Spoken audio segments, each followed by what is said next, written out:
Hi, hello po mga idol. Yes, so for tonight video po mga idol, no? Ayan, sikreto po ng malupit sa pagtitipid po mga idol. 100 lang po mga idol. Ayan, makakain ka na ng hapunan. Ayan, ang nakikita niyo naman, hindi naman kami dun sa Jollibee. Ayan, gulay at sinabaw lang po yan ng mga na isda.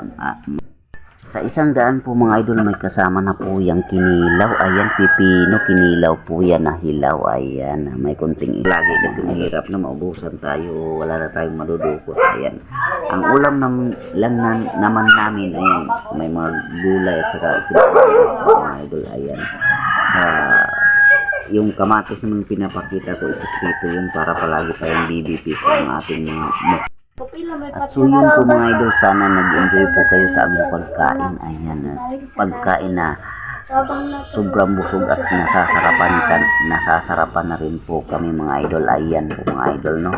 Sana patuloy nyo pa rin suportahan ang aking video mga idol, no? Kahit hindi maganda. Maraming thank you po. Hanggang dito lang. Thank you for watching. Bye bye.